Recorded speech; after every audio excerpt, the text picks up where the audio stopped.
Hello everyone, आज के lecture में हम डिस्कस करने जा रहे हैं अपना CUT 2024 का पेपर, जिसमें हम क्या डिस्कस करेंगे, अपना ऑर्गेनिक केमिस्ट्री का डिस्कस करेंगे। सो यहाँ पे हमने इनऑर्गेनिक ऑलरेडी अपलोड कर दिया है। वो बहुत छोटा सा क्वेश्चन था, ये थोड़ा सा लंबा होने वाला है। साथ साथ इनऑर्गेनिक का मैं ऐसा करूंगा, यहाँ पे आई टैब पे भी आपको लगा दूंगा, बाकी आपको लिंक भी डिस्क्रिप्शन में मिल जाएगी अपने CUT के डिस्कशन की और इनऑर्गेनिक की। फिजिकल का भी बस जस्ट आफ्टर ऑर्गेनिक में कोशिश करूंगा जल्द से जल्द उसको भी रिकॉर्ड करूँ। तो ऑर्गेनिक एक मेजर पार्ट जो ऑर्गेनिक का हुआ था, काफी अच्छी रिएक्शन थी। और जिसने मेरा लेक्चर देखा होगा CUT PYQ वाला, मतलब मैंने तो ऐसे क्वेश्चन बनाए थे, बाकी तो CUT वालों के क्वेश्चन थे। उससे भी काफी ज्यादा क्वेश्चन आपको रेजोनेट होते हुए मिलेंगे, सिमिलर सिमिलर क्वेश्चन, कुछ अच्छे क्वेश्चन भी आज के पेपर में, कुछ जो मतलब आप हो सकता है पहली बार भी देख रहे हो उस टाइप के भी कुछ कुछ क्वेश्चन थे, बाकी इजी भी थे। तो एग्जाम का लेवल इजी टू मॉडरेट ही कहूंगा, वैसे मॉडरेट कहना बेटर रहेगा। वैसे CUT के हिसाब से अच्छा लेवल में भी मैं कह सकता हूँ कि CUT जैसे हम समझते हैं कि जेई मेंस और नीट से नीचे होगा, वैसे है नीचे, बट कुछ कुछ क्वेश्चन ऐसे हैं कि अनएक्सपेक्टेड से लग रहे हैं कि ये क्वेश्चन मतलब CUT में कैसे आ गया। सो बाकी आप जरूर मेरा PYQ वाले दोनों लेक्चर देख लीजिएगा, फिजिकल का भी देख लीजिएगा। जिन बच्चों का 29 को स्पेसिफिकली, उनसे बाकी उनको से नहीं कह रहा जिनका होगा। अब वो क्या करेंगे लोग देख के, वैसे अब तो आप उनका बिल्कुल किताबें बंद करने का वक्त है कि अब एग्जाम एग्जाम दे दिया, आप सब छोड़ेंगे, सारे एग्जाम हो गए। तो जिन बच्चों को पढ़ना है 29 के लिए, वो जरूर वो लेक्चर जरूर देख के जाइएगा, स्पेसिफिकली दिल्ली वाले बच्चों से ये बात कहूंगा जिनका एग्जाम पोस्टपोन हुआ। सो आज के लेक्चर के लिए स्टार्ट करते हैं हम अपने फर्स्ट क्वेश्चन से। सो फर्स्ट क्वेश्चन आता है, the increasing order of the acidity of the following compound based in pK values. अच्छा, पीके वैल्यूज में हमें बतानी है, तो एसिडिक कैरेक्टर का तो एक ही होता है, अब इन्होंने पीके वैल्यूज ऐसी फॉर्मेलिटी के लिए लिख दिया होगा। बाकी हम पीके वैल्यूज देनी भी तो चाहिए, हमें याद थोड़ी होंगे पीके वैल्यूज। तो फिलहाल क्वेश्चन को करता है। अब यहाँ पे कंफ्यूजन होगी कि ये एक तो हमारे पास एसिटिक एसिड है, वो सॉरी, एक कार्बन का जो है वाला एसिड है हमारे पास, मीथेनोइक एसिड, और बाकी एसिटिक एसिड के डेरिवेटिव है। तो हमें ये पता है कि अगर खाली एसिटिक एसिड होता है यहाँ पर, तो ऑब्वियसली हमारी इसकी एसिडिक कैरेक्टर ज्यादा होती है। बट यहाँ पे एसिडिक एसिड नहीं है, यहाँ पे हुआ है। तो ऐसा करते हैं, फिलहाल ACD B में कंपेयर करते हैं, फिर देखते हैं क्या आंसर आता है, क्योंकि वही हमारे लिए सिमिलर सिमिलर है। तो सबसे पहले मैं लिख देता हूँ BrCH2COH। तो यहाँ पे हम कैसे करेंगे, यहाँ पे डायरेक्ट करते हैं, यहाँ पे ए अब जो है, क्या आप सभी को इंडक्टिव इफेक्ट का ऑर्डर याद है? तो सबसे ज्यादा इंडक्टिव इफेक्ट यहाँ पे क्या है, सबसे पहले यहाँ पे एक तो Cl है, देन ब्रोमीन है, देन फ्लोरीन है। तो हमें पता है फादर, कलेक्टर, बेटा, इंस्पेक्टर, ये हमारा होता है इंडक्टिव इफेक्ट की पूरी सीरीज। ना फरहान, ना दर्दिक, शाहरुख, ना हिमेश, ना ओमपुरी, सलमान, साइना अली की कार में। सो आई होप वो ये वाली सीरीज आपको याद होगी, ये पूरा न्यूमोनिक होता है। ये इससे सीरीज होती है जिसमें एक लाइन ये आती है, फादर, कैरेक्टर, बेटा, इंस्पेक्टर। तो फ्लोरीन, क्लोरीन, ब्रोमीन, आयोडीन, इसमें एक लाइन होती है। तो ये इंडक्टिव इफेक्ट का ऑर्डर है। और हमें पता है -I, और -I इफेक्ट का ऑर्डर है, माइनस सॉरी प्लस लिख रहा हूँ, ये है -I का ऑर्डर। अब जितना ज्यादा -I होता है उतनी ज्यादा एसिडिक स्ट्रेंथ होती है। इसका मैं एक्सप्लेनेशन अभी नहीं दे रहा, बिकॉज टाइम की थोड़ी कमी है। तो जितना ज्यादा -I उतनी ज्यादा एसिडिक स्ट्रेंथ। तो यहाँ पे C की ज्यादा होगी, किससे ज्यादा होगी, B से ज्यादा होगी। और B की किससे ज्यादा होगी, A से ज्यादा होगी। ठीक है, ये मैंने लिख दिया। तो अब जहाँ पे CBA ऐसे सीक्वेंस में लगे, हम पहले वो ढूंढते हैं कौन से ऑप्शन से। तो एक तो यहाँ पे मुझे दिख रहा है CBA इस तरीके के सीक्वेंस में लगे हुए हैं, और कहीं दिख रहा है यहाँ CB नहीं है, बी तो आगे नहीं हो सकता क्योंकि C आगे होना चाहिए। C यहाँ पे ठीक है, बट यहाँ पे देखिए B और A में, तो ये भी गलत हो गया। सिमिलरली हमारे पास देखेंगे तो यहाँ भी ये गलत हो गया।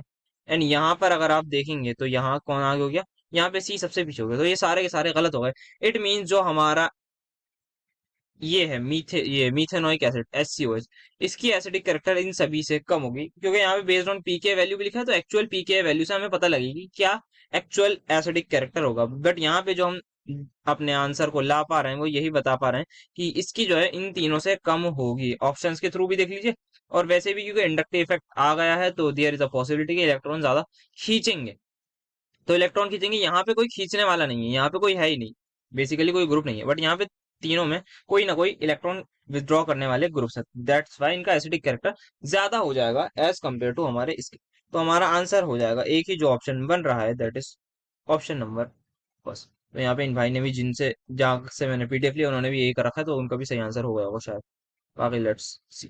तो नेक्स्ट हमारे पास आता है कि अ, अच्छा, यहाँ पे बताना है, मैच करना है टेबल, प्रोडक्ट से करना है। अच्छा, हाइड्रेशन ऑफ एल्कीन करनी है। तो क्या होता है, हमें H+ डालेंगे, स्टेबल कार्बोकेटाइन बनता है। ठीक है, एक को एक करके दिखाता हूँ, बाकी सारे डायरेक्ट करेंगे, कर देंगे। यहाँ पे प्लस कहाँ पे स्टेबल होगा, यहाँ पे, तो यहीं पे। और अब क्या लग जाएगा, अल्कोहल। तो ये मेरा पहला ए का आ गया, आपका ए का आ गया 2। तो ए का 2 देखते हैं, एक ही में तो आंसर भी आ गया हमारे पास। ठीक है, बाकी भी बता देता हूँ मैं जल्दी से। यहाँ पे कहाँ बनेगा, यहाँ पे इस पे वो लगेगा, क्योंकि यहाँ पे ये मोर स्टेबल बनेगा। तो बी का आ गया 1, बी का वन, ठीक है, A का 2, B का 1 बिल्कुल सही। देन यहाँ पे क्या बनेगा, कहीं भी लगा दो, दोनों बातें सेम होंगी, तो ये आ जाएगा इसका 4। तो C का 4 बहुत बढ़िया। देन अगेन यहाँ पे क्या होगा, या तो ये स्टेबल हो और ये स्टेबल। अब इन दोनों में से कौन ज्यादा स्टेबल होगा, जिसके ज्यादा अल्फा एच होंगे। किसके ज्यादा अल्फा एच होंगे ये आप जरूर चेक कीजिएगा, वैसे तो इसी वाले के ज्यादा अल्फा एच आ रहे हैं। तो यही हमारे पास इसका हो जाएगा, और यही ऑप्शन बचा है, मतलब और क्या देखेंगे, बस वो तो मैं कंसेप्ट बता रहा था। तो हमारा आंसर हो जाएगा option number C. So answer इसका हो रहा है C, option is the answer. Next देखते हैं, which among the following is not an analgesic. तो ये हमारा केमिस्ट्री इन एवरीडे लाइफ का ड्रग से आया हुआ क्वेश्चन है, कौन सी इन सभी में से एनाल्जेसिक नहीं होती। सो एनाल्जेसिक क्या होती है, सबसे पहले एनाल्जेसिक वही हमारी पेन किलर्स को कहते हैं। तो morphine is a pain killer, codeine भी और हीरोइन भी। सो जो बायो वाले बच्चे हैं उनको तो ये पता होगा, वो आराम से पढ़ लेते हैं अपने चैप्टर में, डिजीज वाले चैप्टर में ये बात आती है, ड्रग वाले कॉन्सेप्ट में। तो ये तीनों हमारी एनाल्जेसिक होती हैं, क्योंकि अलग अलग फॉर्म में होती हैं सिमिलर, बाकी जिसको स्ट्रक्चर पता होगा उसको भी। वेयर रेनिटिडी हमारी, ये जेंटेक इसका नाम होता है, ये हमारी एसिडिटी में यूज होती है। तो यही हमारा आंसर होगा, क्यों होगा, क्योंकि एनाल्जेसिक नहीं है। नेक्स्ट यहाँ पे आता है SN2 का हमसे ऑर्डर पूछा जा रहा है। तो देखते हैं इस क्वेश्चन में। तो यहाँ पे सबसे पहले क्या कहते हैं, 1 डिग्री और 3 डिग्री दिख रहे होंगे। तो सबसे पहले जो है, जो 3 डिग्री है उसकी स्टेबिलिटी सबसे, ओ सॉरी, उसकी रिएक्टिविटी टुवर्ड्स SN2 सबसे कम, क्यों, क्योंकि यहाँ स्टेबल कार्बोटाइल नहीं बनता ये, बल्कीनेस सबसे ज्यादा होगी। तो बल्कि सबसे ज्यादा होगा, तो मतलब सी सबसे पीछे, तो सी सबसे पीछे, सी सबसे पीछे, लो एक ही ऑप्शन में, तो ये आंसर हो जाएगा। ठीक है, बढ़ते हैं आगे। बाकी एक बार चेक कर लेते हैं फिर ये 1 डिग्री, ये 1 डिग्री, तो 1 डिग्री में से ये वाला लेस बल्कि, तो ए सबसे पहले, ठीक है, देन डी, देन बी। ठीक है, हमारे पास बहुत आराम से ये आंसर आ गया है। तो आई होप इसमें किसी को कोई प्रॉब्लम नहीं होगी। नेक्स्ट आता है ये थोड़ा सा अच्छा सीक्वेंस ऑफ रिएक्शन। अच्छा, यहाँ पे कोई भी एक कंपाउंड है, उसकी रिएक्शन एमजी से करा रहा है ड्राई ईथर में, तो कौन हो सकता है सर, एल्काइल हैलाइड होगा। आप बिल्कुल, मतलब होगा ही होगा, क्योंकि यही हमने पढ़ी है कि यहाँ पे क्या बनेगा, ग्रिग्नार्ड रीजन। तो यहाँ पे ग्रिग्नार्ड रीजन अब ढूंढेंगे, यहाँ पे ये ग्रिग्नार्ड रीजन है, ये है नहीं। तो ग्रिग्नार्ड रीजन कौन सा बन रहा है, CH3 MgBr। अगर यहाँ पे ग्रिग्नार्ड रीजन ये वाला बन रहा है, तो यहाँ एल्काइल हैलाइड बताइए कौन सा होगा। क्या क्लोरीन वाला एल्काइल हैलाइड हो सकता है, नहीं, बिल्कुल नहीं हो सकता। तो कौन सा होगा, ऑब्वियसली ब्रोमीन वाला। तो बी क्या मिल गया, ये तो सबसे, अब हमें किसमें लगाना है, सीक्वेंस में। तो सबसे पहले मेरे पास आ रहा है बी, फिर ए, बी फिर ए, बी ए बी ए, तो ये दोनों ऑप्शन काट देते हैं। ठीक है, अब इसके बाद पानी डाला। तो क्या आप सभी को मैं बहुत बार बता चुका, अपने चैनल पर भी बहुत बार बात करिए, कि जब भी ग्रिग्नार्ड रीजन की कोई भी रिएक्शन हो, कोई भी रिएक्शन हो, कुछ एक काम करना है, सिर्फ प्लस माइनस। तो यहाँ डेल नेगेटिव, यहाँ डेल पॉजिटिव, क्यों, क्योंकि इलेक्ट्रोनेगेटिविटी किसकी ज्यादा है, कार्बन की ज्यादा है as compared to magnesium. Magnesium is electro positive. यहाँ पे OH minus plus H plus कर दीजिए, माइनस को प्लस पे, प्लस को माइनस पे भेज दीजिए, ये आ जाएगा यहाँ, ये आ जाएगा यहाँ। मेन प्रोडक्ट जो हमें मिलेगा वो मिलेगा CH4, क्योंकि CH3 में ऐसे CH4 ही होगा ना। तो यहाँ पे जो आ जाएगा तीसरा प्रोडक्ट, वो हो जाएगा मेरा CH4। तो यहाँ पे आ गया डी, तो डी आ गया मेरे पास। ये मेरा आंसर इसी बात पे आ जाएगा। तो आंसर हो जाएगा मेरा ऑप्शन नंबर। देन उसके बाद क्लोरीन डालेंगे, तो यहाँ पे CH4 में मैं जैसे ही क्लोरीन डालूंगा हीट में, हीट करते हुए, तो वही मेरे पास एक सिंगल वो लग जाएगा Cl, जिसको हेलोजिनेशन रिएक्शन कहते हैं एल्केन की। ये हमारी फ्री रेडिकल स्टेप चलती है। तो आंसर हो जाएगा ऑप्शन नंबर 1। आई होप ये समझ में आई होगी आपको।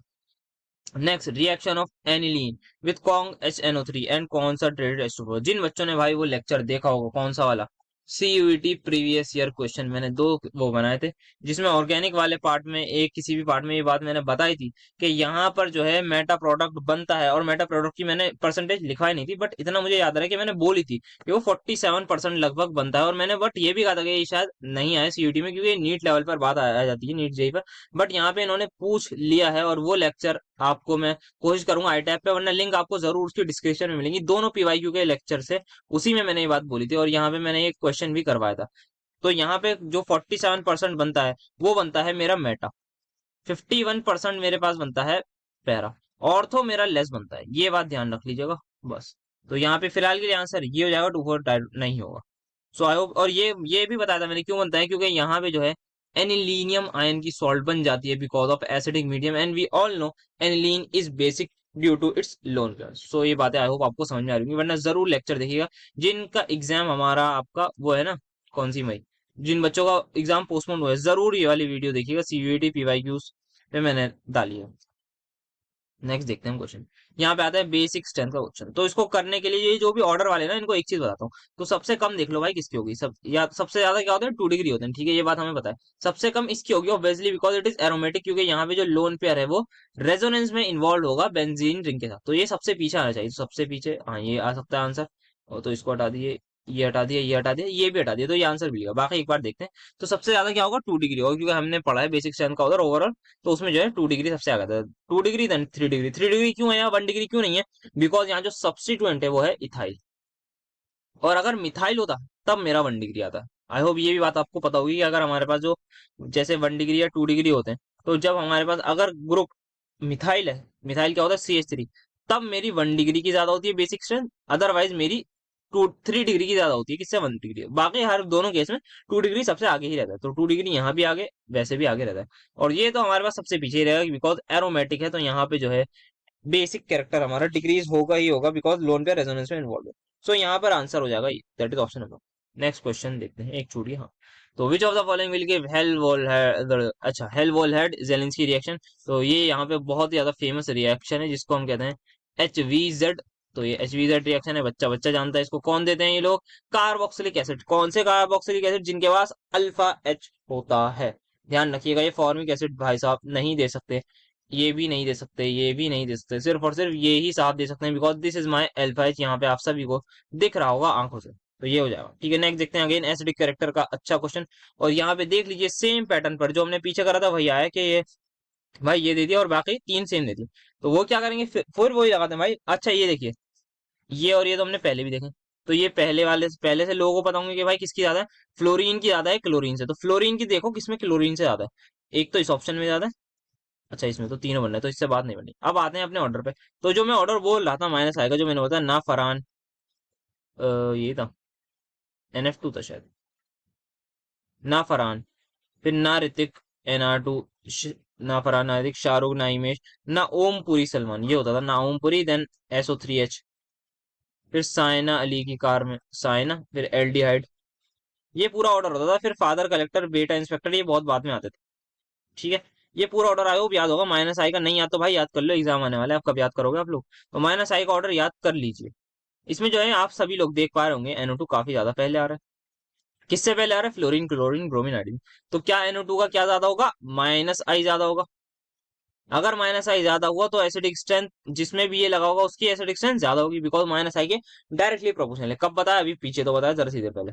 तो ये इसमें जो है सबसे ज्यादा किसका हो जाएगा? NO2 वाले का। तो एक ही ऐसा ऑप्शन है जहाँ पे NO2 वाला ज्यादा है। देन फ्लोरीन बिल्कुल सही, देन ये बिल्कुल सही, एंड देन ये बिल्कुल सही, सारी बातें एकदम सही है। ये भी हम देख के आएंगे कि इसकी कम होती है बिकॉज यहाँ पे माइनस आई वाला लग गया, यहाँ पे कोई भी नहीं है, बट यहाँ पे कौन है? माइनस आई। तो आंसर हो जाएगा ऑप्शन नंबर 4। तो नेक्स्ट क्वेश्चन देखते हैं। अब यहाँ पे आता हुआ क्वेश्चन है हमारे पास, increasing order reactivity towards nucleophilic addition reaction. तो सबसे पहले न्यूक्लियोफिलिक एडिशन रिएक्शन ये कहाँ पढ़ी है, क्या होती है? तो ये हमने सभी ने पढ़ी है अपने कार्बोनाइल कंपाउंड वाले चैप्टर में। एल्डिहाइड कीटोन्स में ये हमारे पास न्यूक्लियोफिलिक एडिशन रिएक्शंस होते हैं, जिसमें कार्बोनाइल ग्रुप हमारे पर अटैक होता है न्यूक्लियोफाइल का। अच्छा, अब ये जो न्यूक्लियोफिलिक एडिशन रिएक्शन है इसमें एल्डिहाइड भी होते हैं और कीटोन भी होते हैं। तो सबसे पहले मैं आपसे पूछूं कि रिएक्ट कौन ज्यादा रिएक्टिव होता है आपस में। तो सबसे ज्यादा जो हमारे पास जो बात आती है वो ये आती है कि जो कीटोन होते हैं, कोई भी कीटोन है, वो हमारा लेस रिएक्टिव होता है। किससे? अपने रिस्पेक्टिव एल्डिहाइड से। इसका मतलब मैं ये कह रहा हूँ कि अगर मेरे पास एरोमेटिक एल्डिहाइड है तो मेरा और एरोमेटिक कीटोन, तो aromatic aldehyde is more reactive than aromatic ketone. ये बात ठीक है। तो यहाँ पे पहले देखते हैं क्या कोई एल्डिहाइड और कीटोन में, ये बेंजल्डिहाइड ठीक है, ये और ये आ गया कीटोन। क्या है कीटोन? एसिटोफिनोन। तो एसिटोफिनोन जो है इसकी जो रिएक्टिविटी होगी कम होगी या ज्यादा होगी? तो ये क्या है? कीटोन है। बाकी सब क्या है? एल्डिहाइड। तो ये हमारे पास क्या सारे के सारे एरोमेटिक है? हाँ, नाइट्रोबेंजल्डिहाइड, बेंजल टोलुअल्डिहाइड एंड देन बेंजल्डिहाइड, सारे के सारे एरोमेटिक हैं। तो सारे जब एरोमेटिक हैं, ये भी एरोमेटिक कीटोन है, तो ये सबसे पीछे होगा। तो सबसे पीछे हटा दो, सबसे पीछे बिल्कुल हो सकता है, ये हो सकता है, ये नहीं होगा, ठीक है। दो ऑप्शन हमने एलिमिनेट कर दिया। अगला देखते हैं। अब कंपेयर करते हैं बेंजल्डिहाइड के साथ किसी को भी पकड़ते हैं, आइए देखते हैं। तो बेंजल्डिहाइड मैंने ले लिया सबसे पहले, ये होता है बेंजल्डिहाइड। इसके साथ में ले लेता हूँ नाइट्रो वाले को, ले लेते हैं चलिए। किस पे है? नाइट्रो पैरा पर। ओके। अब यहाँ पे क्या होगा? न्यूक्लियोफिलिक एडिशन रिएक्शन हम क्यों देते हैं? उसमें न्यूक्लियोफाइल अटैक करता है। न्यूक्लियोफाइल पर कैसा चार्ज होता है सर? माइनस चार्ज होता है। माइनस चार्ज किस पे अटैक करता है सर? यहाँ पे प्लस चार्ज आता है, इस पे अटैक करता है, ठीक है। अब न्यूक्लियोफाइल क्या चाहेगा कि ये प्लस ज्यादा हो या कम? ऑब्वियसली ये चाहेगा ज्यादा हो। तो जितना ज्यादा यहाँ पे प्लस चार्ज होगा उतना ज्यादा क्या होगा? उतना ज्यादा हमारे पास अटैक करेगा न्यूक्लियोफाइल। क्या भाई जितना ज्यादा प्लस चार्ज मिल जाए मुझे, मेरे तो उतने मजे। तो जितना ज्यादा प्लस चार्ज होगा उतना ज्यादा हमारा न्यूक्लियोफाइल अटैक करना चाहेगा। ये बात क्लियर है हो? ठीक है। अब देखते हैं आगे कि यहाँ पे ये लगा हुआ, यहाँ पे कोई भी ग्रुप नहीं, यहाँ पे कोई ग्रुप है। तो ये ग्रुप कर क्या रहा है? ये कर रहा है इलेक्ट्रॉन विदड्रॉ। इलेक्ट्रॉन विदड्रॉ का मतलब इलेक्ट्रॉन खींच रहा है। इलेक्ट्रॉन जब विड्रॉ करेगा तो कौन सा चार्ज लाएगा, तो इंक्रीज करेगा पॉजिटिव चार्ज। तो अगर पॉजिटिव चार्ज इंक्रीज होगा तो क्या होगा, इसका मतलब न्यूक्लियोफाइल चाहेगा कि भाई अब कर देते हैं अटैक। क्यों करेंगे, क्योंकि भाई पॉजिटिव चार्ज यहाँ पे बढ़ रहा है, ये डेल पॉजिटिव बढ़ रहा है। किसकी वजह से बढ़ रहा है, NO2 की वजह से। तो अगर पॉजिटिव चार्ज बढ़ रहा है तो क्या बढ़ रही है, न्यूक्लियोफिलिक न्यूक्लियोफाइल चाहेगा आना, तो रिएक्शन फास्ट होगी। आई होप आपको बातें समझ में आई होंगी किस तरीके से पॉजिटिव चार्ज यहाँ यूज करें। यहाँ पे ये नेगेटिव आएगा, देन यहाँ पे ये नेगेटिव, यहाँ पे आपका मैं एक हल्का सा रेजोनेंस का आइडिया दे दूं। यहाँ पे ये आपका ये होता है, तो ये अब यहाँ पे शिफ्ट हो जाएगी बॉन्ड, ये वाली बॉन्ड यहाँ शिफ्ट हो जाएगी और यहाँ पे चार्ज आ जाएगा आपका पॉजिटिव। सॉरी कुछ गलती हो गई, रुक जाइए। ये होती है नॉर्मल, ठीक है आप सही बनाता हूँ। जैसे ये बॉन्ड यहाँ शिफ्ट हुई, ये बॉन्ड यहाँ शिफ्ट हुई, एक बॉन्ड यहाँ शिफ्ट हो जाएगी और यहाँ पे आ जाएगा पॉजिटिव चार्ज। देन यहाँ पे ये बॉन्ड शिफ्ट होगी, देन ये यहाँ शिफ्ट होगी, तो यहाँ पे पॉजिटिव चार्ज बढ़ रहा है ओवरऑल रिंग में, जिसकी वजह से हमारा जो न्यूक्लियोफाइल है वो चाहेगा कि भाई अटैक कर दिया जाए। तो मैं दोबारा स्ट्रक्चर एक बार जल्दी से बना दूं, तो यहाँ पे न्यूक्लियोफाइल अटैक करना चाहेगा। तो एक सीधी सी बात आप सब आज थंब रूल जान लीजिए कि इलेक्ट्रॉन विथड्रॉइंग ग्रुप होगा कहीं भी, वो रिएक्टिविटी बढ़ाएगा। तो यहाँ पे रिएक्टिविटी बढ़ा रहा है, तो यहाँ पे जो है बेंजल्डिहाइड पैरा इसकी ज्यादा होनी चाहिए। तो जहां भी पैरा इसकी ज्यादा होगी नाइट्रो वाले की, वही हमारा आंसर होगा। तो अच्छा दोनों ऑप्शन में ज्यादा है, ठीक है। तो यहाँ भी ज्यादा है, यहाँ भी ज्यादा है, सबसे आगे। तो मतलब अब यहाँ पे ये टोलवोल्डिहाइड, मतलब यहाँ पे CH3 लगा दूं, तो अगर मैं CH3 लगा दूं तो ये क्या करेगा सर, CH3 वाला जो होता है वो हमारा प्लस R होता है ड्यू टू प्लस H, मतलब इलेक्ट्रॉन डोनेटिंग, तो वो कम करेगा। तो बेंजल्डिहाइड से कम, बेंजल्डिहाइड से कम कहाँ पर है, यहाँ पर। तो ये हमारा आंसर हो जाएगा। हम्म। सो आई होप आपको ये चीज समझ में आई होगी, न्यूक्लियोफिलिक एडिशन रिएक्शन वाली बात। ठीक है, नेक्स्ट हम देखते हैं गेटरमैन कोच में अच्छा यूज होती है इंडस्ट्रियल प्रिपरेशन ऑफ बेंजल के। अब यहाँ पे हमें बताना है इलेक्ट्रोफाइल। तो ये मैं कहूँगा थोड़ा बहुत अच्छा क्वेश्चन हम इसको कह सकते हैं, बिकॉज जनरली यहाँ पर ये क्वेश्चन, मतलब ये वाला जो इसका मैकेनिज्म वगैरह नहीं बताया जाता है इसका गेटरमैन कोच का, और आई गेस NCERT में भी नहीं है इसके बारे में। तो फिलहाल अब देखते हैं हम इसको कैसे अप्रोच करते हैं इस क्वेश्चन पे। अब गेटरमैन कोच में जो होता है वो क्या होता है सर, बेंजीन होता है। मैं अभी C6H6 लिख देता हूँ। बेंजीन में क्या डालते हैं, एक तो CO plus HCl plus anhydrous AlCl3, ठीक है। ये हम लेते हैं रिएजेंट। क्या मिलता है हमें सर, बेंजीन पर CHO लग जाता है, ठीक है। ये भी बात ठीक है एकदम, ये लग जाता है, ठीक है। अब यहाँ पे जिस बच्चे ने थोड़ा सा रिलेट कर लिया कि एनहाइड्रस AlCl3 कहाँ पढ़ा था हमने, कहीं ना कहीं फ्रीडल क्राफ्ट ने हमने पढ़ा है। तो यहाँ पे CO जो ये फ्रीडल क्राफ्ट असाइलेशन से रिलेट जिसने करा, वो इस क्वेश्चन को अप्रोच कर सकता है। तो अभी देखते हैं ऑप्शन में क्या क्या कह रहा है। सो ऑप्शन में एक बार देख लेते हैं। ये सब यहाँ पे कह रहे हैं कि HCl प्लस CO2, ये तो भाई इन्होंने रिएजेंट ही गलत दिया और हमसे इलेक्ट्रोफाइल पूछा है, तो इलेक्ट्रोफाइल ये बिल्कुल नहीं हो सकता। सो CO में नाइट्रोजन नहीं, ये भी उन्होंने गलत लिख रखा है। इलेक्ट्रोफाइल थोड़ी है भाई, ये तो रिएजेंट का एक पार्ट बता दिया इन्होंने, और रिएजेंट भी सारे नहीं लिखे, HCl भी होता है। तो अब इन दोनों में से आंसर बन सकता है, ठीक है आप समझते हैं। अब यहाँ पे जिसने ये कर लिया वैसे वो यहाँ तक भी पहुंच जाएगा, इस तक भी आंसर कर सकता है। अब यहाँ पे जब CO और HCl आपस में रिएक्ट करेंगे तो क्या बनाएंगे, यहाँ पे ये बना देते हैं आपका ये वाली क्लोराइड, क्या कहते हैं इसका नाम भूल गया मैं। एक एक कारण वाली मिथाइल क्लोराइड, मिथाइल क्लोराइड बनाया था। देन सेकंड स्टेप में क्या होगा, ये आपका लोन पर यहाँ डोनेट करेगा और यहाँ पे इलेक्ट्रोफाइल क्या बन जाएगा, फाइनली ये बन जाएगा C डबल बॉन्ड OH, और यहाँ पे आ जाएगा पॉजिटिव चार्ज। और क्या ये स्टेबलाइज है, यस सर बिल्कुल है। क्यों है, बिकॉज यहाँ पे आप सभी को बैक बॉन्डिंग होती हुई दिख रही होगी, जिसकी वजह से स्टेबलाइज होगा। तो ये इलेक्ट्रोफाइल आ गया अटैक कर देगा। तो आंसर क्या आना चाहिए, हमारा जो इलेक्ट्रोफाइल है वो आ रहा है SCO+। तो क्या कौन सा आंसर हो जाएगा हमारा, SCO+ is going to be answer. तो थोड़ा सा मैं कहूंगा अच्छा क्वेश्चन था, बिकॉज ऐसा क्वेश्चन आज तक देखा नहीं गया है जनरली, और कंपटीशन में भी ऐसा क्वेश्चन नहीं देखा गया जनरली, बिकॉज मैकेनिज्म वगैरह बताते नहीं इसका ना शायद NCERT में। तो थोड़ा सा वैसे दिमाग ही लगाना था कोई, क्योंकि इलेक्ट्रोफाइल था, तो इलेक्ट्रोफाइल मतलब जो इलेक्ट्रॉन लविंग हो, तो यहाँ से इलेक्ट्रॉन लविंग हम कह नहीं सकते कि कोई बन रहा है, ये तो रिएजेंट दे रखे हैं और रिएजेंट भी गलत दे रखे हैं, आधे अधूरे दे रखे हैं किसी ने।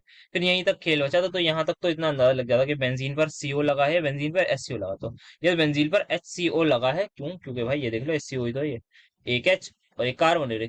तो यहाँ पे इससे हम इस तरीके से भी अप्रोच कर सकते हैं। But still a good question, मैं ये भी मानता हूँ कि एग्जाम में ऐसा टेम्परामेंट नहीं होता कि इतना ज्यादा सोचा जा सके कभी कभी। नेक्स्ट क्वेश्चन हम देखते हैं। सो यहाँ पे हो रहा है फॉर्मल्डिहाइड अंडरगोज कैनिजारो। अच्छा फॉर्मल्डिहाइड जो है वो कैनिजारो क्यों देता है, तो सबसे पहले फॉर्मल्डिहाइड होता क्या है, फॉर्मल्डिहाइड ये होता है एक कार्बन का एल्डिहाइड। अब ये कैनिजारो क्यों देता है, because it has an alpha hydrogen. नहीं भाई अल्फा हाइड्रोजन नहीं होते तभी तो देते हैं। कैनिजारो की कंडीशन ही क्या है कि भाई अल्फा एच ना हो, नो अल्फा एच। तभी कैनिजार होती है। ये दे देता है, बेंजल्डिहाइड दे देता है, फिर बाकी क्रॉस कैनिजार होती है। इसके बाद हमने अपने लेक्चर में कर रखी है, जो कि मैंने आपको बताया, जिसकी लिंक आपको डिस्क्रिप्शन में मिलेगी। Second thing, it doesn't have alpha hydrogen, बिल्कुल सही, तभी तो देता है, ये बात एकदम सही लगी। It doesn't undergo self oxidation and reduction on being, भाई उसमें होता क्या है, जब भी अगर मैं इसकी कैनिजारो कराऊं, मतलब इसकी बेस से रिएक्ट कराऊं, तो क्या होता है, अगर यही है तो क्या होगी, सेल्फ कैनिजारो होगी, मतलब एक मोल हो जाएगा ऑक्सीडाइज और दूसरा मोल रिड्यूस। यही तो होता है कैनिजारो। अगर क्रॉस कैनिजार होती, मान लीजिए मैं एक बेंजल्डिहाइड ले रहा हूँ और एक ये वाला ले रहा हूँ अपना फॉर्मल्डिहाइड, तो क्या होगा, मोर रिएक्टिव ऑक्सीडाइज होगा, लेस रिएक्टिव रिड्यूस होगा, यही होता है। तो यहाँ पे क्या ऐसा लिखा है इन्होंने कि इट डजंट अंडरगो, भाई अंडरगो, इट अंडरगो, जो कि अगली लाइन में ही लिखा है इन्होंने, जो कि तो ये बात सही हुई। तो कौन कौन सी बात सही है, बी एंड डी हमारी बातें सही है, तो आंसर हो जाएगा ये, सीधा सा, बिल्कुल सिंपल सा कैनिजारो की बात पूछ। नेक्स्ट हम देखते हैं, यहाँ पे है एच आई का क्वेश्चन है, ठीक है, देखते हैं। इन द रिएक्शन दिस, अच्छा ये कोई रिएक्शन दे रखी है ईथर की, बहुत बढ़िया। ये हमें प्रोडक्ट बता दिए इन्होंने, ये नहीं है, क्यों क्यों नहीं है, आइए समझ। तो यहाँ पे ये कार्बन है, this C H three, a C H three, then O C H three, ठीक है, plus H I. H I क्या होता है सर, एच आई हमारे पास होता है एच प्लस और आई माइनस। अब यहाँ पे दो चांस है हमारे पास, या तो ये ऑक्सीजन बॉन्ड तोड़े, या तो ये ऑक्सीजन बॉन्ड तोड़े। कौन सी तोड़े, अब इस बात पर डिपेंड होती है कि यहाँ पे जो, एक तो ये जो कार्बन है, क्या ये कार्बन कहीं ना कहीं कार्बोकेटाइन बनने के लिए तैयार है या नहीं, तो इस पर डिपेंड होती है। तो अगर मैं बता देखूं कि यहाँ पे अगर बॉन्ड मैंने तोड़ी, जैसे ही यहाँ प्लस चार्ज आएगा, तो क्या ये कार्बोकेटाइन बनेगा, और क्या ये स्टेबलाइज है, यस बिल्कुल स्टेबलाइज होगा, नो अल्फा एच की वजह से। बट अगर जैसे हम कहते हैं, अगर आई होप आपको याद होगा कि अगर हमारे पास मान लीजिए ये 2 डिग्री होता, तब हम यहाँ पे, अगर ये 2 डिग्री होता, मान लेते हैं यहाँ पे ये लगा देता हूँ मैं, ये भी बात समझा देता हूँ, यहाँ पे मैंने एच लगा दिया, ये 2 डिग्री होता, तब यहाँ पे SN1 नहीं होती, SN2 होती है। तो SN1 कब होती है, सबसे पहली बात, SN1 में कार्बोकेटाइन बनता है ना, तो SN1 जब होती है, या तो 3 डिग्री हो, या फिर रेजोनेंस स्टेबलाइज वगैरह हो रहा हो, या फिर बेंजल्डिहाइड कुछ हो, तब हमारे पास होती है। और यहाँ पे दूसरी बात, क्या कोई रेजोनेंस, ऐसा तो नहीं कि ये लोन पेयर जो है हमारा ऑक्सीजन का कहीं रेजोनेंस में इन्वॉल्व हो, जिसकी वजह से पार्शियल डबल बॉन्ड कैरेक्टर है, तो ऐसा भी नहीं है। तो दोनों में से कोई भी बॉन्ड तोड़ सकते हैं ना, कौन सी तोड़े, वो वाली तोड़ेंगे, या तो SN2 फोर, क्या SN1 और SN2 में से क्या हो रही है, तो सर SN1 आराम से हो सकती है, क्यों, क्योंकि यहाँ पे हमें 3 डिग्री दिख रहा है, due to this 3 degree SN1 होगी, और SN1 क्या करेगी, मोर स्टेबल कार्बोकेटाइन, जो कि ये बने। तो फाइनली जो प्रोडक्ट मिलता है वो ये मिलता है, सी, इस पर 3 CH3, CH3, ये 3, और यहाँ पे लगा दीजिए आई, आई ही है ना, हाँ ठीक है, प्लस में CH3OS। और यहाँ पे एक बहुत ही अच्छा ब्लेंडर, अगर ये COD वालों ने कर दिया है, यहाँ पे इन्होंने Cl लिख दिया है, जबकि भाई ऐसा ही दे रखा है इन्होंने, देख रहे हैं, और यहाँ पे आई दे रहे हैं। ये देखिए, मतलब कितनी अच्छी मिसप्रिंटिंग करी है। तो यहाँ पे बड़ी प्यारी मिसप्रिंटिंग हुई, ठीक है, तो फिलहाल ये मिसप्रिंटिंग ये अज्यूम करेंगे, इतना तो वैसे हम कॉमन सेंस से यूज करें, तो ये प्रोडक्ट बना है, ठीक है, हमने भी ये बना लिया। ये क्यों नहीं बना, अब इनसे बात करें, तो भाई क्यों बना है, क्योंकि यहाँ SN1 हो रही है, तो SN1 में क्या बनता है, कार्बोकेटाइन बनता है, कैसा स्टेबल, अच्छा। In step 2 of the reaction the departure of leaving group creates less stable, नहीं भाई मोर स्टेबल। अब मान लेती है आपको मैकेनिज्म नहीं आता, ठीक है, जनरली नहीं पढ़ाता एचआई का, तो ये नहीं आता, तो यहाँ पे ये बात आपको समझ में नहीं आएगी। बट आपको ये बात तो समझ में आ गई कि लेस स्टेबल कार्बोकेटाइन बन रहा है, भाई लेस स्टेबल नहीं बन रहा, मोर स्टेबल बन रहा है, तभी SN1 होगी, तो मोर स्टेबल बन रहा है, तो ये बात सही हुई। द रिएक्शन फॉलो SN1 बिल्कुल सही। SN2 नहीं, अभी बात करिए, SN2 नहीं हो, तो बी और सी हमारा आंसर हो जाए। आई होप आप सभी को बात समझ में आई होगी, कैसे सिंपली हमने लिया है, हमें ये बात पता नहीं कि भाई हो सकता है मैकेनिज्म ना आता हो, तो बिल्कुल सही बात है, नहीं आता होगा। तो यहाँ पे डिपार्चर हुआ है, वैसे तो अगर फर्स्ट स्टेप में क्या होगा, यहाँ पे H प्लस आ जाएगा, एच एच यहाँ अटैक करेगा, यहाँ पे प्लस लग जाएगा, तो यहाँ से फिर ये ग्रुप निकल जाएगा, तो ये जैसे ही ग्रुप निकलेगा सेकंड स्टेप में, तो यहाँ कार्बोकेटाइन बन जाएगा, तो ये बात कहना है। तो आई होप ये भी आपको बात समझ में आई होगी, जो मैं समझाने की कोशिश करती। तो हमारा आंसर हो जाएगा, जो कि हमने मार्क कर दिया। नेक्स्ट क्वेश्चन देख लें। Aniline doesn't undergo Friedel Crafts, again ये क्वेश्चन मैंने जब एनिलीनियम आयन वाली बात बता रहा था अपने PYQ के लेक्चर में, तब बताई थी मैंने कि एनिलीन हमारा जो है वो फ्रीडल क्राफ्ट रिएक्शन क्यों नहीं देता, क्योंकि एनिलीन के पास क्या होता है, लोन पेयर होता है, लोन पेयर होता है, तो क्या हुआ, यहाँ पे हम क्या लेते हैं, लुईस एसिड, जो कि AlCl3 है, इसके पास क्या होता है, खाली डब्बा, खाली डब्बा मतलब वेकेंट ऑर्बिटल होता है, तो यहाँ पे ये लोन पेयर डोनेट हो जाता है, और क्या बन जाता है, एक सॉल्ट बन जाती है एनिलीन और उसकी हमारी, ये इसकी।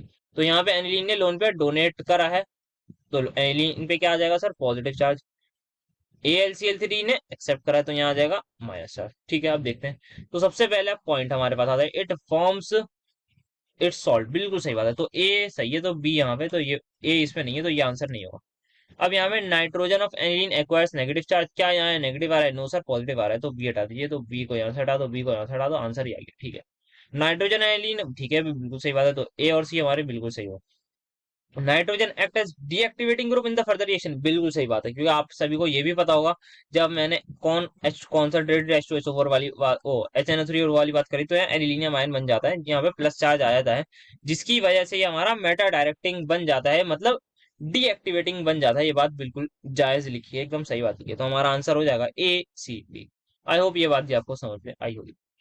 नेक्स्ट देखते हैं, ऑल्दो क्लोरीन अच्छा is an electron withdrawing group. ठीक है, ऑल्दो मतलब क्लोरीन जो है हमारा इलेक्ट्रॉन विड्रॉइंग ग्रुप होता है, बिल्कुल सही बात है, ये सभी को पता है। Yet it is ortho para directing, हाँ बिल्कुल सही बात है, ये हमारा ऑर्थो पैरा डायरेक्टिंग भी होता है इन इलेक्ट्रोफिलिक एरोमेटिक सब्स्टिट्यूशन। ठीक है, सही बात कही इन्होंने, यहाँ पे मान लेते हैं क्लोरोबेंजीन है।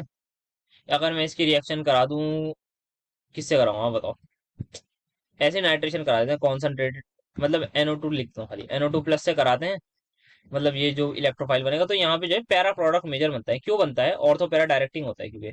बट यहाँ पे जो ये एनिलीन जो है, इसको हम कहते हैं, ये ओवरऑल कौन सा शो करता है, -I, तो ओवरऑल -I के वजह से ये तो पैरा बनाना चाहिए, बट नहीं, क्योंकि इसके बाद लोन पेयर भी होता है, तो ये ऑर्थो पैरा डायरेक्टिंग होता है। ठीक है, अब ऑप्शन देखते हैं। फर्स्ट ऑप्शन में इन्होंने लिखा है chlorine withdrawal electron through inductive pad, बात सही है, बट क्या ये इसका रीजन है, although chlorine is an electron withdrawing group yet it is ortho para directing, मतलब ये ऑर्थो पैरा डायरेक्टिंग का तो रीजन नहीं है, बट इस किसका रीजन है, इलेक्ट्रॉन विड्रॉइंग, बात सही है, तो देखते हैं। ठीक है, chlorine destabilises the carbocation intermediate carbocation during electrophilic substitution. अब इस बात पे आते हैं। नेक्स्ट देखते हैं, chlorine accept electron through resonance, नहीं क्लोरीन तो डोनेट करता है ना, क्योंकि यहाँ इसके पास ये, तो ये डोनेट करता है, एक्सेप्ट नहीं करता, इलेक्ट्रॉन रिलीजिंग है, तो ये बात गलत हो गई, तो जहां भी सी है सबसे पहले सी को हटा देते हैं, तो सी हटा दिया, सी हटा दिया, आंसर आ गया। ठीक है, क्लोरीन रिलीजेस इलेक्ट्रॉन, हाँ रिलीज करता है, बिल्कुल सही बात है, तो ए और डी बन गए, तो ए और डी हमारे श्योर है। बी देखते हैं, chlorine destabilise the intermediate carbocation, अच्छा कार्बोकेटायन बनता है हमारा किसमें, इलेक्ट्रोफिलिक एरोमेटिक सब्स्टिट्यूशन रिएक्शन में, बिल्कुल सभी को पता है, क्योंकि यहाँ H प्लस ज्यादा है, तो वो हमारे पास कार्ब प्लस बनता है, फिर वो प्लस पूरा घूमता है, जिससे सिग्मा कॉम्प्लेक्स भी हमारा बनता था। अब प्लस मान लेते हैं, इस पर आ गया, यहाँ पे सिंगल बॉन्ड हो गया, तो क्या ये क्लोरीन क्या शो करेगा सर, -I शो करेगा, तो ये क्या डिस्टेबलाइज करेगा, कहाँ से डिस्टेबलाइज करेगा, तो ये डिस्टेबलाइज कर रहा है, बट इसका ये ऑब्वियस आंसर नहीं है कि ऑर्थो पैरा डायरेक्टिंग है। ये जो बात लिखी है यहाँ पे, ये रेजोनेंस से शो कर सकता है, बिल्कुल शो कर सकता है, अपना लोन पे डोनेट करेगा, बट ये ओवरऑल -I इफेक्ट शो करता है, जिसका मतलब क्या होता है, ये क्या है, इलेक्ट्रॉन अपनी तरफ खींचने वाला है, ये इलेक्ट्रॉन अपनी तरफ खींचेगा, तो इलेक्ट्रॉन खींचेगा, तो इसका मतलब क्या है, ये अपना -I करेगा, तो मतलब कार्बोहाइड्रेट डिस्टेबलाइज होगा। तो ये बात सही लिखी है, बट मैं कर कहूँ ये इतना अच्छा रीजन नहीं बनेगा इसके लिए, तो कहीं ना कहीं ये थोड़ा सा उल्टा पुल्टा कॉन्ट्रोवर्शियल क्वेश्चन भी मैं कह सकता हूँ इसको, जैसे इनऑर्गेनिक में हमने देखे, वो भी हो सकता है। तो फिलहाल इसको क्योंकि सही मानना पड़ेगा, क्योंकि यही हमारे पास ऑप्शन है। बाकी आप लोग जरूर अपनी राय दिएगा कि क्या इसमें बात हो सकती है, हो सकता है मुझसे कोई मिस्टेक हो गई हो। Let's move towards next question. In Etard reaction the final product is, अच्छा सबसे पहले इटार्ड रिएक्शन होती क्या है, तो इटार्ड रिएक्शन सबसे पहले हमारे पास क्या होता है, बेंजल्डिहाइड होता है। अच्छा इन्होंने पूछा क्या, फाइनल प्रोडक्ट पूछा है, तो वो तो एरोमेटिक एल्डिहाइड होता है, सीधा सा आंसर मार्क कर दिया। बाकी बता देता हूँ मैं एक बार, क्या होती है इटार्ड रिएक्शन, हमारे पास टोलुइन हम लेते हैं, टोलुइन में क्रोमाइल क्लोराइड लेते हैं, that is CrO2Cl2 in CS2 की प्रेजेंट, देन H2H प्लस डालते हैं, तो हमारे पास बेंजल्डिहाइड बन जाता है। बस इतना याद रखना है इसके बारे में, इटार्ड रिएक्शन ये होती है। नेक्स्ट हम पढ़ते हैं, तो यहाँ पे क्या है, यहाँ पे हमें कुछ, ये हमारे पास बायोमोलिक्यूल चैप्टर से है, इससे हमें अपनी मैचिंग करनी है। Amino acid links in a specific sequence, अच्छा स्पेसिफिक सीक्वेंस, ये तो प्राइमरी वाला काम होता है, तो ए का ये काट देते हैं। नेक्स्ट हमारे पास आता है regular folding of a specific sequence of amino acid, अच्छा then fibrous protein, then special arrangement of 2 और मोर पॉलीपेप्टाइड चेन, तो ये हमारे पास क्वाटरनरी की बात कर रही है, जो जो क्लियरली समझ में आ रहा है मैं उसको मार्क कर लेता हूँ, तो डी का मेरे पास 3 आ रहा है, डी का 3 एक ही में लग रहा है, तो क्वाटरनरी होता है ना, हाँ क्वाटरनरी होता है, एक बार चेक भी कर लीजिएगा। देन यहाँ पे आता है फाइब्रस प्रोटीन, तो फाइब्रस ये सबसे पहले regular folding of a specific sequence of amino acid, तो यहाँ पे रेगुलर सीक्वेंस वाली बात है, जो रेगुलर फोल्डिंग, हाँ रेगुलर फोल्डिंग जो है ये हमारे पास एग्जैक्ट एनसीईआरटी की लाइन में देख पा रहा हूँ, यहाँ पे लिखी हुई है सेकेंडरी के लिए, तो मैं इसको सेकेंडरी के लिए मार्क कर देता हूँ।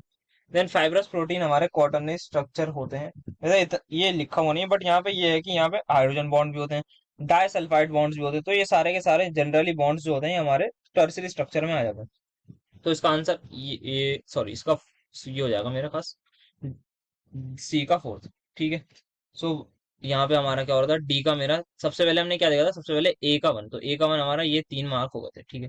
देन वी विल सी कि डी का क्या था, डी का 3, तो ये मार्क हो, तो क्यों क्या मैं देख पाऊँ, हाँ यहाँ पे मेरी बिल्कुल अब बात बिल्कुल सही मैच हो गई, क्योंकि हमने डी और ए तो हमारे पास कंफर्म है, तो हम उससे भी अपना आंसर निकाल सकते थे, तो ये हमारे पास हो गया है 3। तो यहाँ पे हो जाएगा हमारे पास ए का 1, डी का 3, बी का 2, ठीक है। तो नेक्स्ट क्वेश्चन देखते हैं। यहाँ पे कुछ रिएजेंट्स के बारे में बातचीत हुई है, तो टोलेंस रिएजेंट क्या होता है, सभी को पता है, सिल्वर अमोनिकल नाइट्रेट होता है, या फिर अमोनिकल नाइट्रेट होता है, अमोनिकल सिल्वर नाइट्रेट, हाँ ठीक है। तो ए का 3, ठीक है, बी देख लेना, अब आंसर हो जाएगा। या बी की जगह ल्यूकास रिएजेंट देखते हैं ना, सब जानते हैं, सी का टू, ठीक है, आंसर हो गया। फेलिंग सॉल्यूशन क्या होता है, ये मान लेते हैं, आप किसी को नहीं पता हो तो वो हमारे पास अब यहाँ से भी देख सकता है कि हमारे पास क्या हुआ है, सी का 2 हो गया। जॉन्स रिएजेंट, तो ये तो chromium trioxide, that is CrO3, CrO3 plus conc H2SO4 होती है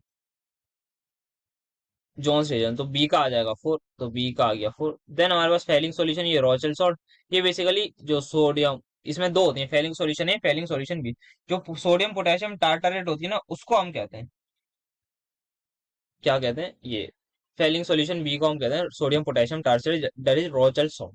तो ये डी का वन बिल्कुल सही बैठा, तो ये हमारा आंसर हो जाएगा।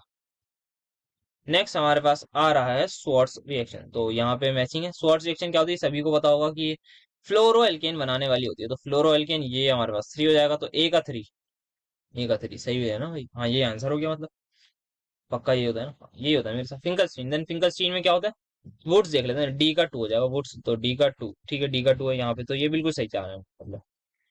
तो डी का 2 हो गया हमारे पास, ए का मेरे पास हो जाएगा 3। फिंकलस्टीन में क्या होता है हमारे पास, फिंकलस्टीन में ए ये होता है हमारे पास, आयोडो वो बनाते हैं हम, आयोडो बेंजीन बनाते हैं। सैंडमेयर में हमारे पास यहाँ पे आप देखेंगे ये बना रहा है आपका बेंजीन डाइसोडियम क्लोराइड, देन इसमें हम ये ऐड करते हैं CuH2, तो हमें मिल जाता है हेलो एल्केन।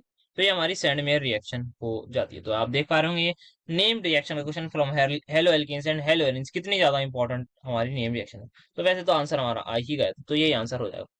नेक्स्ट देखते हैं हमारे पास the correct structure of dipeptide glycyl ala. अच्छा, तो सबसे पहले पेप्टाइड बॉन्ड क्या होता है सर, ये हमारे पास एक तरीके से आप कह लीजिए अमाइड बॉन्ड होता है, किसके बीच में बनता है, ये हमारे पास दो अमाइनो एसिड्स के बीच में बनता है, ये बेसिक सी बात हमें आइडिया होना चाहिए। देन इसके बाद वैसा अगर मैं बताऊं तो ये जो गिला एला है ये हमारे पास डायरेक्टली उसमें बना हुआ है एनसीईआरटी में, बट स्टिल समझते हैं इसका स्ट्रक्चर थोड़ा सा। सबसे पहले हमें ग्लाइसिन का स्ट्रक्चर पता होना चाहिए। तो ग्लाइसिन क्या होती है हमारे पास, सब जो ग्लाइसिन होती है ये हमारे पास एक तो सिंपलेस्ट अमाइनो एसिड होता है, दूसरी इसकी बात जो होती है वो ये होती है कि ये हमारे पास कायरल नहीं होती, तो यहाँ पे एच होता है, तो यहाँ आर की जगह ये होता है। साथ में जो वो हमारे पास ग्लाइसिल एलेनिन, देन एलेनिन मतलब सी, यहाँ पे COH होगा, एक NH2 common, then H common, and then यहाँ पे जो होता है वो होता है CH3। तो ये हमारी इसकी कुछ खास बात मैंने बता दी। तो ग्लाय एला है, तो मतलब यहाँ पे हम इसका कार्बोक्सिलिक एसिड यूज करेंगे ग्लाइसिन का, तो ग्लाइसिन का कार्बोक्सिलिक एसिड यूज करना है, और एलेनिन का हमें अमाइड बॉन्ड यूज करना है, जो पहले लिखा होता है उसी अकॉर्डिंग चलते हैं। तो NH2 में यहाँ लिख देता हूँ, इसका सी यहाँ पे आ गया, इसका CO बनाएंगे, देन यहाँ पे एक इसका H चला जाएगा, बिकॉज यहाँ पे हम क्या करते हैं, OH यहाँ से आता है, H यहाँ से, तो पानी निकाल देते हैं, देन सी, देन ये COH यहाँ रह गया, देन ये CH3 हो जाएगा, देन यहाँ ये हो जाएगा, यहाँ पे बचा उचा क्या है, यहाँ पे 2 H बचेंगे। तो ये कुछ इस तरीके का दैट इज ये CH2 हो जाएगा। तो यहाँ पे क्या फर्स्ट वाला मेरा सही बैठ रहा है, NH2 CH2 CO NH सी, ठीक है, ये मुझे सही लग रहा है, बाकी चेक कर लें। यहाँ पे COH नहीं होगा, यहाँ भी COH नहीं होगा, तो यहाँ पे नहीं, ये भी नहीं होगा, तो हमारे पास आंसर हो जाएगा ऑप्शन नंबर। बाकी कुछ और परमुटेशन कॉम्बिनेशन हो सकते हैं, अलग ग्लाइसिल हो जाए, दैट इज एलानिन ग्लाइसाइल, तो ये सारी चीजें हो सकती हैं। वैसे तो एग्जैक्टली स्ट्रक्चर बना हुआ है हमारी एनसीईआरटी में, तो जरूर उसको देखिएगा, एनसीईआरटी में कहते ही हैं तो लिख भी यही रहा हूँ। नेक्स्ट देखते हैं द करेक्ट ऑर्डर, अगेन ये हमारा क्वेश्चन है, ये मैं अगर आपको बताऊं तो यहाँ ये मैंने अपने सीयूटी वाले PYQ में अपने ये इस टाइप का एक प्रीवियस ईयर क्वेश्चन लिया था उस लेक्चर में, तो वहां पे भी बॉइलिंग पॉइंट का था। तो सीयूटी में बेसिकली क्वेश्चन रिपीट होता, तो मैं ये नहीं कह रहा मैंने करवाया है, बट कुछ जो क्वेश्चन करवाए थे 2023 के उनमें से काफी ज्यादा रिपीट हो रहे हैं, बिकॉज एग्जामिनेशन में होते हैं, ऐसे एग्जाम्स में रिपीट होते हैं। तो सबसे पहले पेंटेनॉल एनब्यूटेन पेंटेनल इथॉक्सी, सबसे ज्यादा किसका होगा, ऑब्वियसली हमारे पास पेंटेनल का होगा, वाई बिकॉज हाइड्रोजन बॉन्डिंग, तो यहाँ पे ए का सबसे ज्यादा हो जाएगा, ए उसका लिख रहा हूँ। देन एनब्यूटेन का सबसे कम, बिकॉज में वंडर वॉल फोर्स होंगे, तो एनब्यूटेन सबसे पीछे लगा दीजिए, तो ये इसको मैं बी को सबसे पीछे लगा देता हूँ। तो यहाँ पे एक तो आप ले लीजिए पेंटेनॉल, ठीक है, पांचों में, देन एनब्यूटेन सबसे पीछे, तो या तो ये होगा या ये, ठीक है, इन दोनों को काट देते हैं। अब बात बच रही है इथॉक्सी इथेन और पेंटेनल में, तो इथॉक्सी इथेन क्या है, हमारे पास ईथर है, और वो क्या है, वो हमारे पास एल्डिहाइड है पेंटेनल। तो यहाँ पे इथॉक्सी ईथर जो है C2H5 है, इसमें जो है ओ सिंगल बॉन्ड होती है, तो जिसका मतलब इसमें वंडरवॉल फोर्स क्या होते हैं, वीक होते हैं। वीक मतलब अट्रैक्शन कम, अट्रैक्शन कम मतलब बॉइलिंग पॉइंट कम। तो पहले आ जाएगा इथॉक्सी इथेन का D, और देन मेरे पास आ जाएगा पेंटेनल दैट इज C। तो ACD मतलब पेंटेनॉल होगा सबसे पहले, उसके बाद आ जाएगा पेंटेनल, तो पेंटेनॉल के बाद पेंटेनल। तो ये अच्छा, ये तो पहले ही हट गया था। तो पेंटेनॉल के बाद पेंटेनल, ये हमारा आंसर हो जाएगा ऑप्शन नंबर 1। आई होप आप सभी को ये बात समझ में आई होगी। नेक्स्ट क्वेश्चन हमारे पास आप सभी की स्क्रीन पर आता हुआ, फिनॉल। जिंक डस्ट डाली क्या बनेगा, बेंजीन। तो यहाँ पे C6H6 लिख दिया। इसमें क्या डाला, सी ये दिया CH3Cl। ये क्या है सर, फ्रीडल क्राफ्ट अल्काइलेशन है। इसमें क्या होता है, बेंजीन पर लगा दीजिए CH3। कुछ लोग गलती से Cl लगा देते हैं, तो वो नहीं लगता, उसकी अलग रिएक्शन होती है, उसमें Cl2 लेते हैं बेसिकली। तो यहाँ पे ये हमने लगा दिया, तो ये बन गया ना। यहाँ पे K2Cr2O7 है हमारे पास विद एसिडिक मीडियम। तो क्या करेगा, ऑक्सीडाइज कर देगा। किसको कर देगा, जहां भी अल्फा एच दिखेगा इसको कन्वर्ट कर देगा इस COH ग्रुप में। अगर यहाँ पे इथाइल एल्केन भी होता तब भी इसी में कन्वर्ट करता है। देन यहाँ पे आपका नाइट्रेशन हो रही है, इसमें वो क्या निकलेगा आपका NO2+ इलेक्ट्रोफाइल। अभी हमने इसके एग्जाम्पल से भी बात करी थी। तो इलेक्ट्रोफाइल जब इस पे अटैक करेगा NO2+ पे, तो जो हमारे पास फाइनल स्ट्रक्चर होगा, ये कौन सा डायरेक्टिंग है सर, ये मेटा डायरेक्टिंग है। वाई, बिकॉज यहाँ पे जो COH है इसमें जो बॉन्ड होता है वो पाई बॉन्ड होता है। कार्बन और ऑक्सीजन के बीच में सबसे पहला पाई बॉन्ड होता है, जिसकी वजह से ये हमारा डायरेक्टिंग कौन सा होता है, मेटा डायरेक्टिंग। तो इसकी मेटा कौन सी हो जाएगी, ये वाली। यहाँ पे NO2 लगा दिया। कुछ लोग ये ना कहते ना कि भाई ये यही मेटा होती है, मेटा थोड़ी रिस्पेक्ट में होती है, ये अगर में है तो इसके बराबर और तो उसके बराबर मेटा। तो आई होप ये भी बात आपको समझ में आएगी। तो क्या बन रहा है, Meta benzoic acid, Meta benzoic acid. ये हमारे पास आंसर हो जाएगा। पैरा नहीं बन रहा, सिर्फ और सिर्फ मेटा बन रहा है भाई। ये सारी बात हमने देख लिया। तो सीक्वेंस ऑफ रिएक्शन का थोड़ा बेसिक सा अच्छा क्वेश्चन था। Okay, so last but not the least कहूंगा मैं तो ये, सो वाइटामिन से हमारा क्वेश्चन है। दो वाइटामिन हैं, तो वाइटामिन ए से कौन सी डेफिशिएंसी होती है, ये हमारी होती है जिसको आई कैन ऑल्सो से, एक तो नाइट ब्लाइंडनेस कहते हैं, और दूसरा हार्डनिंग ऑफ कॉर्निया वाली, दैट इज जीरोफ्थेलिया। तो ए का मेरे पास 2 आ जाएगा, तो ए का 2 मेरे पास 2 में है, बाकी सारे एलिमिनेट। बी का 3 यहाँ पे बाय डिफॉल्ट है। तो अब यहाँ पे मसला फंस सकता है कि यहाँ पे ग्लूकोकॉर्टिकॉइड्स और ईस्टरडायोल, मेरे हिसाब से हो सकता है जिसने आगे का पढ़ा होगा शायद यहाँ पे इतना ज्यादा हॉर्मोन्स का जनरली लोग पढ़ते नहीं है, बट अगर पढ़ा है तो अच्छी बात है। अदरवाइज बायो वालों को तो ये एकदम बात ऐसी होगी, मतलब टेस्ट होगी कि सर यही तो हमें पता है। उन लोगों को ऑप्शन ए और बी नहीं आता होगा, उन लोगों को सी और डी पक्का आता होगा कि भाई ईस्टरडायोल तो मेंस्ट्रुअल साइकिल में यूज करता है, इसका दूसरा नाम ईस्ट्रोजन होता है। तो डी का हमारे पास हो जाएगा वो फर्स्ट। तो डी का हो जाएगा फर्स्ट, तो इसी में ये आंसर आ जाएगा। फिर ग्लूकोकॉर्टिकॉइड्स भी उन्हें पता होगा, एडिशन डिजीज, ये पोटेशियम सोडियम की कुछ होती है, ध्यान सा नहीं आ रहा अभी मुझे फिलहाल। तो ये उसी में ग्लूकोकॉर्टिकॉइड्स होता है हमारे पास, एडिशन डिजीज होती है। तो ये भी बिल्कुल बायो वालों को एकदम पता होगी। तो सी का हमारे पास 4 आ जाएगा। तो डी का 1 और सी का 4 ये था। देन ये हमारे पास हमने निकाली, तो आंसर क्या हो जाएगा, ऑप्शन नंबर 2। तो I think this is the last question from organic chemistry. तो काफी अच्छे तरीके से हमने सारे क्वेश्चन डिस्कस कर लिए हैं अपनी ऑर्गेनिक के।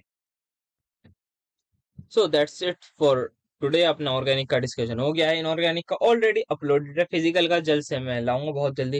इसके बाद जस्ट अपना फिजिकल का मैं अपलोड कर दूंगा, कोशिश करूंगा आज ही कर दूं। तो वो भी कंप्लीट हो जाएगा हमारा CUT का। बाकी मैंने बता दिया था CUT प्रीवियस ईयर क्वेश्चन के आप दोनों पार्ट्स देख लीजिएगा, जिन भी बच्चों का 29 को एग्जाम है, स्पेसिफिकली दिल्ली वाले बच्चों का, और बाकी जहां भी अगर कहीं पोस्टपोन हुआ है तो वो भी वो उसको जरूर देगा। तो आज के लेक्चर के लिए बस इतना ही। आया होगा आपको मजा आया होगा क्वेश्चंस में, और आपने इंजॉय करा होगा question. Thank you so much for attending my lecture.